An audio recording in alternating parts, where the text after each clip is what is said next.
নমস্কার বন্ধুরা, গীতা রান্নাঘরে আবার একটা নতুন পর্বে সবাইকে জানাই স্বাগত। আজ আমি আবার একটা নতুন রেসিপি নিয়ে চলে এসেছি। আজ আমি তৈরি করব সজনে পাতা দিয়ে দারুণ স্বাদের একটা রেসিপি। এই রেসিপিটা বানিয়ে গরম ভাতের সঙ্গে যদি সবাইকে দেন, সবাই তো পুরো চেটে বুটে খেয়ে নেবে। আর এই সজনে পাতা রেসিপিটা বানানো খুবই সহজ, আর খুব কম সময়ের মধ্যে এই রেসিপিটা বানানো যায়। আশা করি আজকে রেসিপিটা সবার ভালো লাগবে। প্রথম থেকে শেষ পর্যন্ত দেখতে থাকুন। তো চলুন সজনে পাতা রেসিপিটা শুরু করার আগে আমি সজনে পাতাগুলো গাছ থেকে তুলে নেব। দেখুন সজনে পাতাগুলো গাছে হয়েছে, আমি গাছ থেকে সজনে পাতাগুলো তুলে নেব।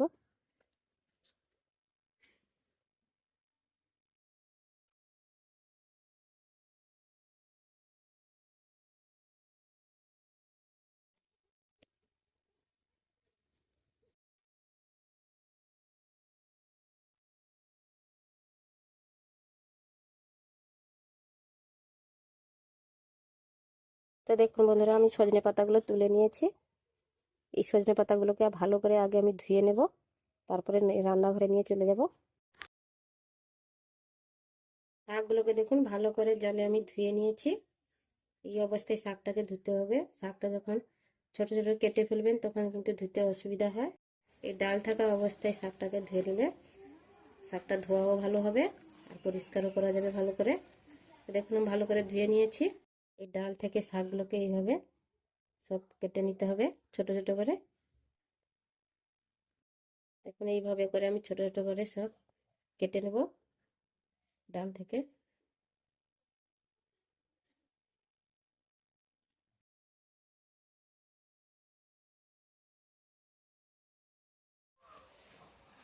সবগুলো দেখে সবুজ কচি শাক নিয়েছি।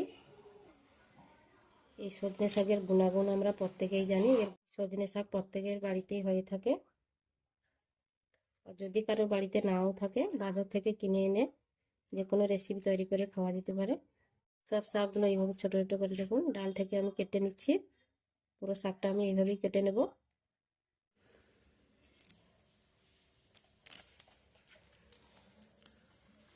দেখুন শাকটাকে আমি ডাল থেকে ছাড়িয়ে নিয়েছি।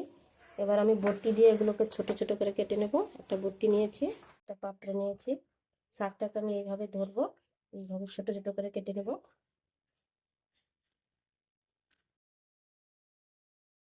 দেখুন একদম ছোট ছোট করে কেটে নিয়েছি, পাত্রে রেখে দেব।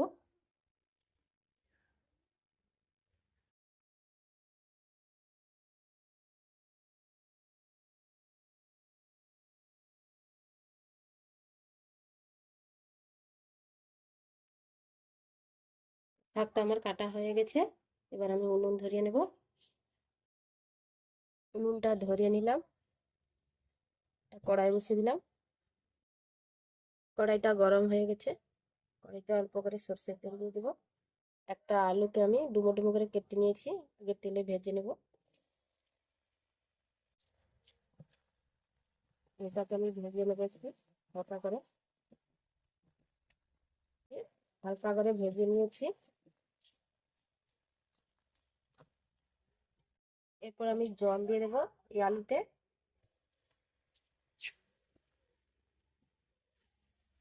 জল দিয়ে দিলাম।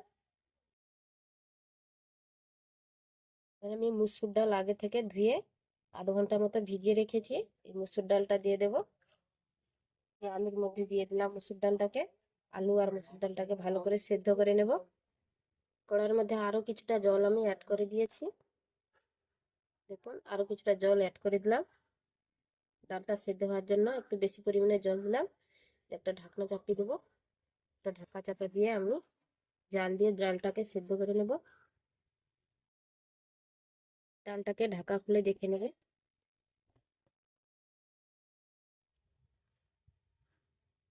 ডালটা দেখুন অর্ধেক সেদ্ধ হয়ে এসেছে, পুরোপুরি এখনো সেদ্ধ হয়নি। ডালের মধ্যে আমি লবণ দিয়ে দেবো, তার মতো লবণ দিয়ে দিলাম। হলুদটাও দিয়ে দিলাম।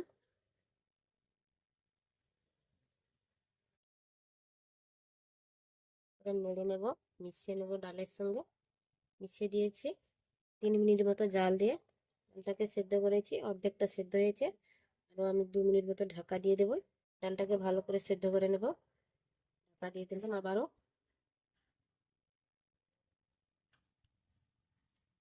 আবারও ঢাকা খুলে নেব।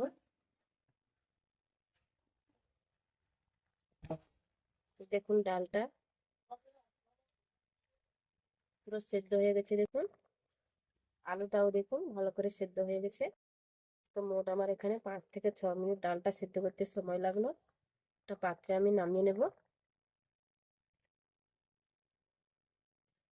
একটা পাত্র নিয়েছি, পাত্রের মধ্যে ডালটাকে আমি কড়াই থেকে ঢেলে নিলাম।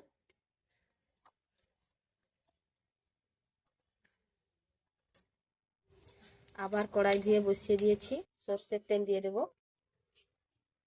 সর্ষের তেল দিয়ে দিলাম, 5 ফোড়ন নিয়েছি দিয়ে দেব। হাতে করে জিরে নিয়েছি, গোটা জিরে ফোড়নটাও দিয়ে দেব। একটা শুকনো লঙ্কা দিয়ে দেব, তেজপাতা একটা দিয়ে দেব। ফোড়নটা একটু ভালো করে নেড়ে নেব। ফোড়নটা নেড়ে নিয়েছি, সুন্দর একটা গন্ধ বেরিয়েছে। এরপরে আমি দিয়ে দেব, এরপরে দেখুন পেঁয়াজ কুচি করে নিয়ে একটু দিয়ে দেবো, রসুন কুচি করে নিয়েছি দিয়ে দেব। ভালো করে ভেজে নেব।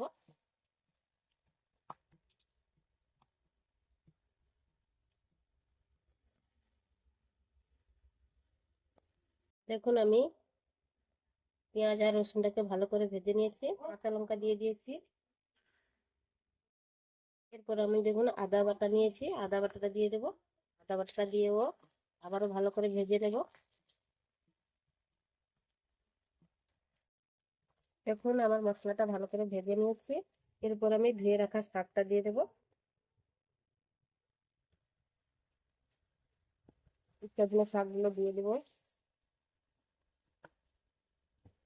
এইভাবে যদি সজনে শাক রান্না করেন একবার, তাহলে দুপুরে গরম ভাতের সঙ্গে সবাই চেটে চেটে খাবে, সবাই শুয়ে শুয়ে খাবে। তো আমি শাকটাকে মশলার সঙ্গে একটু ভালো করে ভেজে নেবো। শাকের মধ্যে একটা গন্ধ থাকে, ওই গন্ধটা চলে যাবে। লবণ দিয়ে দেবো শাকের মধ্যে।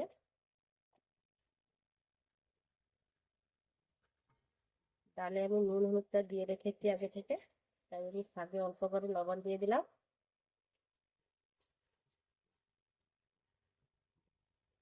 শাকটাকে আমি নেড়ে চেড়ে একটু ভেজে নেবো। তো দেখুন শাকটাকে আমি নেড়ে চেড়ে ভেজে নিয়েছি। এরপরে সেদ্ধ করে রাখা ডাল আর আলুটাকে দিয়ে দেবো শাকের মধ্যে। গরম জল করে রেখেছি, উষ্ণ গরম জল পাত্রে দিয়ে দেবো। দিয়ে আমি জলটাকে দিয়ে দেবো।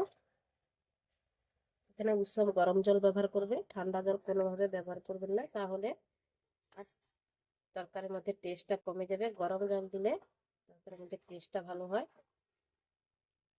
তো আরো একটু জল দিয়ে দেবো, একটু জল দিয়ে দিলাম, ভালো করে মিশিয়ে নেবো। সবকিছু মিশিয়ে নিচ্ছি ভালো করে। তো জাল দিয়ে আমি আবার রান্না করে নেব। 2-3 মিনিট আমি ভালো করে ফুটিয়ে নিয়েছি, রান্না করে নিয়েছি। কতটা ঘন হয়ে গেছে, আর বেশি আমি ঘন করব না। একটা দুটো আলু ভেঙে দেবো, আরো বেশি ঘন হয়ে যাবে। তবে আমি এখানে সব আলু ভাঙবো না, আমার বাচ্চারা মেয়েরা খাবে, তার জন্য আমি আলুগুলোকে সব ভাঙবো না, গোটা গোটা রেখে দেবো। সজনে পাতা দিয়ে আমার এই রেসিপিটা হয়ে গেল। দেখুন দেখতে অসাধারণ লাগছে। বেশি পাতলাও নয়, বেশি ঘনও নয়, এইভাবে রাখবো। আর এখানে আমি কোনো কিছু দেব না। আপনারা যদি চিনি দিতে চান তাহলে চিনিটা এখানে অ্যাড করে দিতে পারে। দারুণ স্বাদের হেলদি স্বাস্থ্যকর একটা সজনে পাতার রেসিপি। গরম ভাতে এই রেসিপিটা থাকলে আর কোনো কিছু দরকার হবে না, সবাই পেটে পুটে এই রেসিপিটা খেয়ে নেবে। তো আমি আবার একটা পাত্রে নামিয়ে নেব। আমার সজনে পাতা রেসিপিটা তৈরি হয়ে গেল। পাত্রে আমি ঢেলে নেবো, দেখুন নামিয়ে নিয়েছি। দেখতে দেখুন বন্ধুরা অসাধারণ হয়েছে। তো এইভাবে একবার সজনে পাতা আর ডাল দিয়ে রেসিপি তৈরি করবেন, দেখবেন খেতে খুবই দুর্দান্ত হয়, খুবই টেস্টিও হয়। আর তো আমার এই সজনে পাতা রেসিপিটা কেমন হয়েছে বন্ধুরা কমেন্ট করে জানাবেন, আর বন্ধুদের সঙ্গে শেয়ার করবেন। আর একটা লাইক করে দেবেন যদি ভালো লাগে। আর আমার চ্যানেলটাকে সাবস্ক্রাইব করে রাখবেন নতুন নতুন ভিডিও পাওয়ার জন্য। তো বন্ধুরা, আজকে এই পর্যন্ত, আবার আসবে একটা নতুন ভিডিও নিয়ে। সবাই ভালো থাকবেন, সুস্থ থাকবেন।